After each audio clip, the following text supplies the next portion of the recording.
mwifurije kugira ibihe byiza wowe ubana natwe kuri Talk Rwanda mu biganiro dukora umunsi ku munsi iyo igaruka ku makuru na documentary mu ngeri ziba zigiye zitandukanye.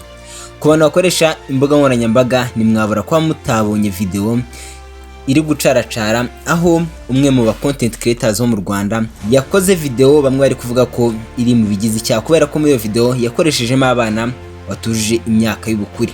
Kugira ngo nangire ikiganiro ndagira ngo utege amatwi wumve ibikuye muri no audio. Video yo ntago turi bwagaragaza ahangaha tugaragaza bari kubivuga, gusa amajwi yo ndakeka muri bwaye muri kwiyumva neza 5 kuri 5.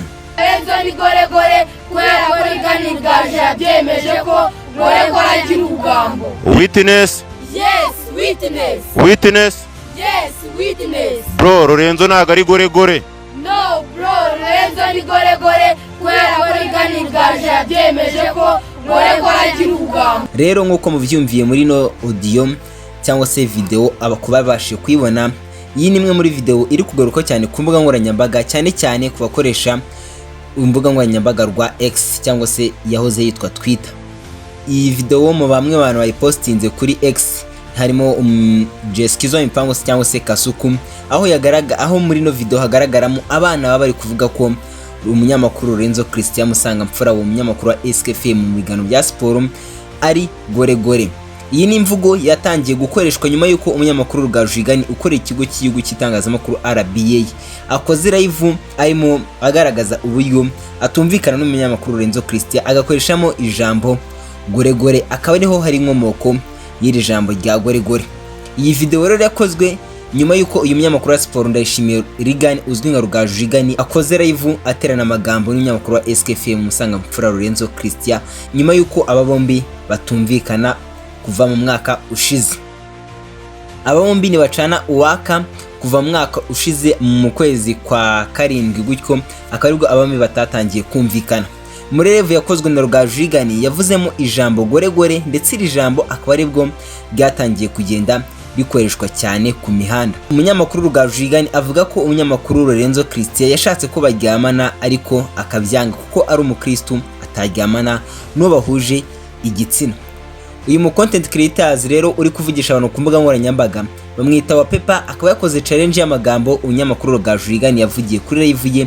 Gusa muri no challenge cyangwa muri no video abantu bamwe bakaba batabyakire neza kuko icya mbere yakoresheje abana batujije imyaka, icya kabiri akaba ari uburyo bwo guharabika izina ry'umuntu.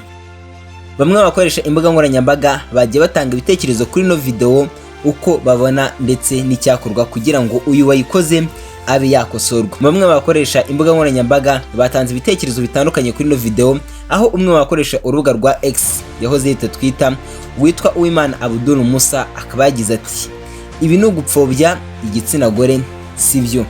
Undi witwa Beneventire Uwingabiye we akaba yagize ati niba mugira inama kuko ibyarimo naga bisobanukiwe, byongeye ari gukoresha abana batujuje imyaka y'ubukure niba nayibeshye.